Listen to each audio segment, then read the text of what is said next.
the name of the gallery is PMH Francisco Salas, and we are based in Vigo, northern Spain.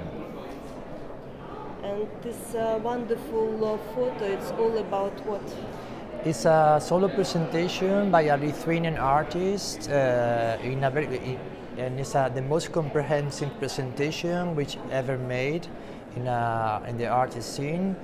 And it's a group of photographs all taken in a particular period between 1975 and 1985 in Lithuania mainly, but then in other parts of the Soviet Union back then, like in Moscow, St. Petersburg, etc., but mainly in Vilnius.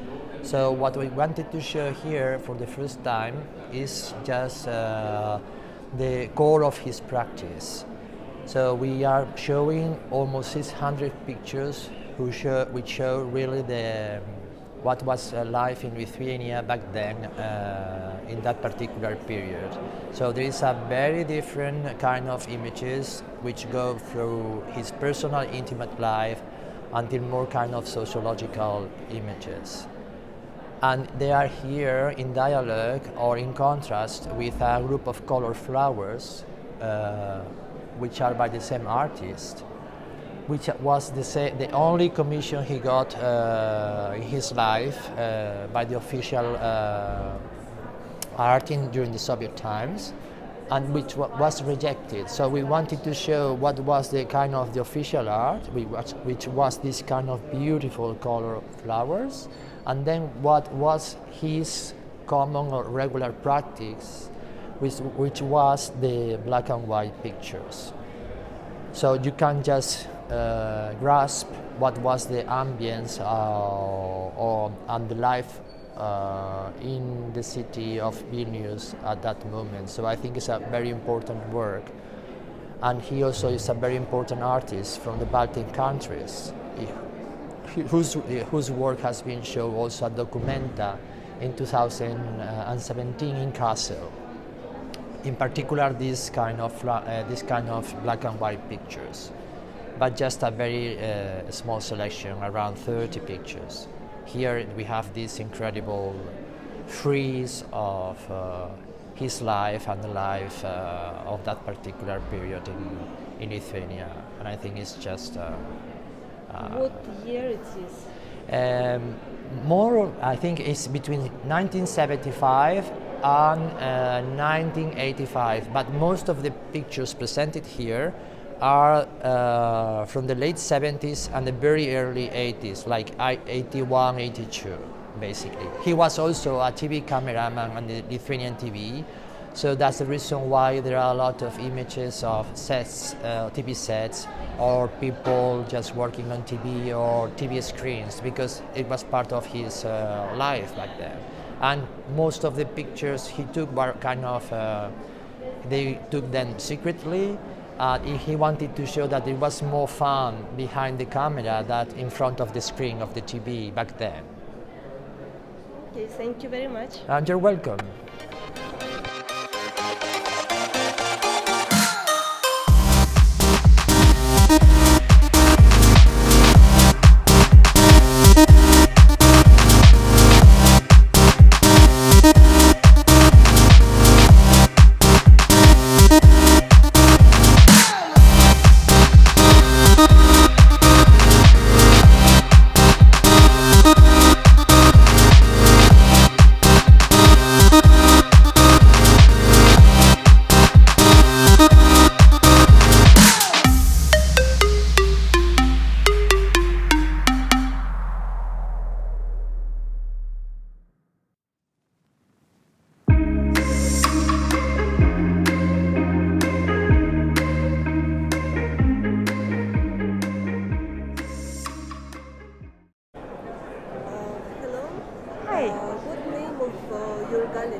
Our gallery is called Gallery Thomas, and we are based in Munich.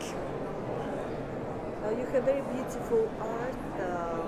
Can you tell a little bit about some paintings and this wonderful sculpture?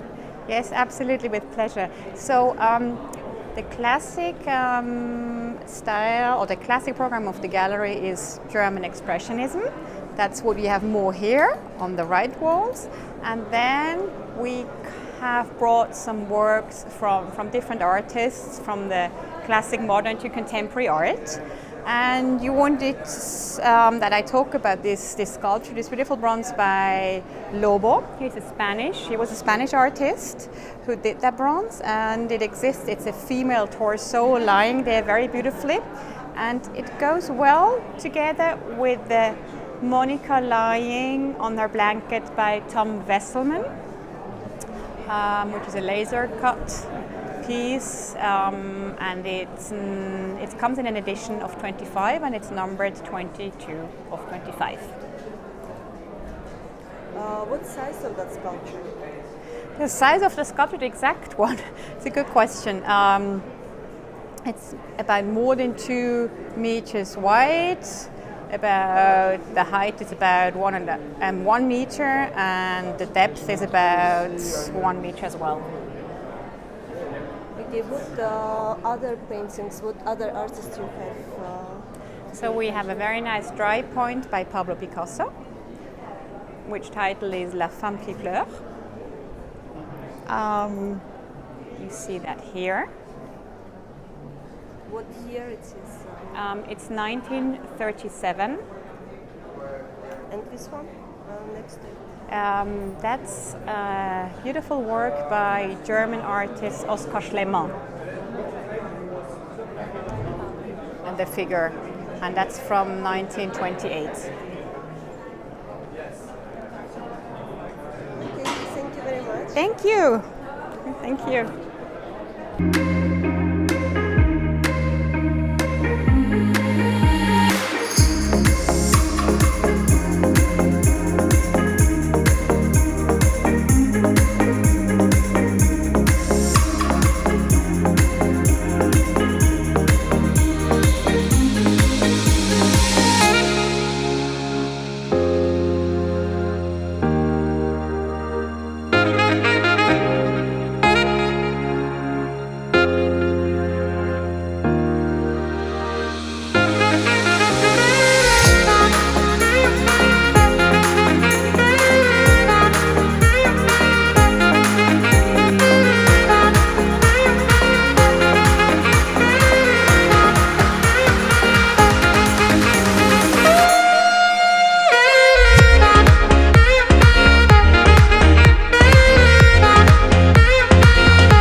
We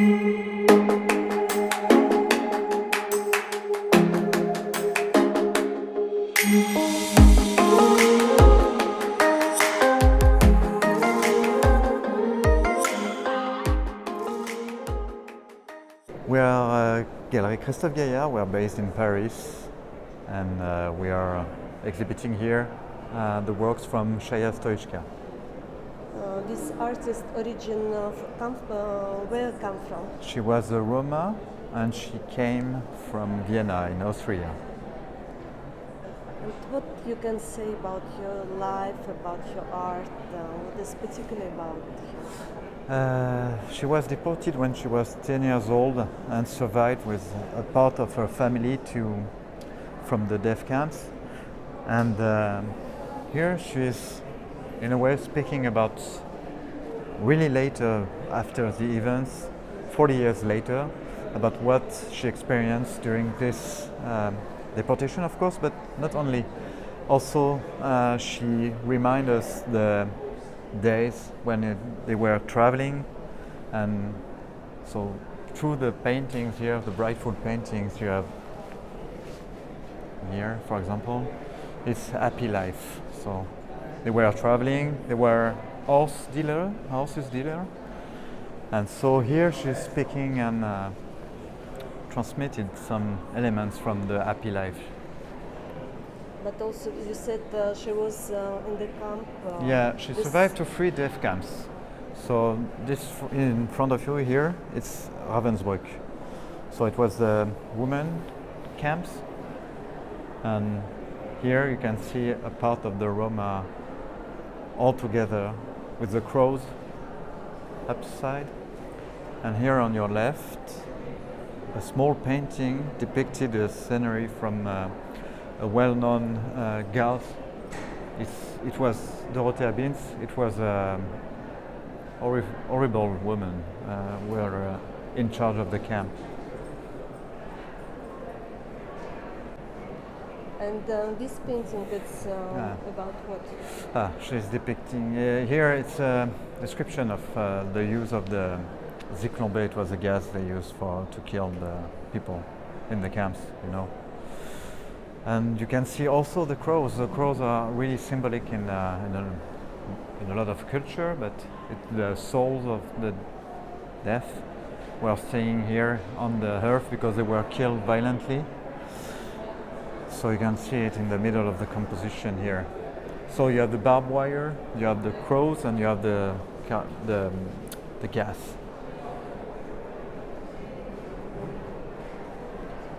Here it's the hands melt to the ice and also to the barbed wire. And Verwesung, it's rotten in German. You have the title on the left, bottom left.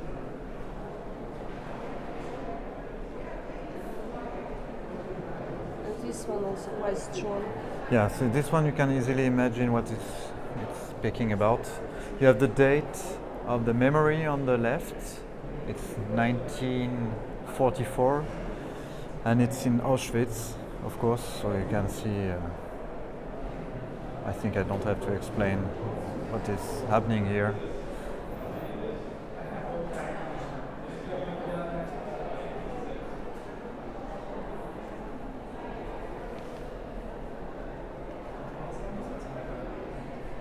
So here it's also different drawings about the life in the camps. So you can see different composition because she mainly speak about the camps through drawings, ink, and also paintings, of course. But the drawings are only dedicated to the concentration camps. Sorry, that's a group of prisoners. You can see the soldiers on the left with the swastika on the back of the soldier. And what year she died? She died in 2013. Okay. And she began to speak about what happened there really later, 40 years after. She first began through poetry, and after the words were not enough, she began to paint and to draw, of course. So these are few paintings about and she did around approximately 1,000 work. Okay, thank you very much. You're welcome. Pleasure.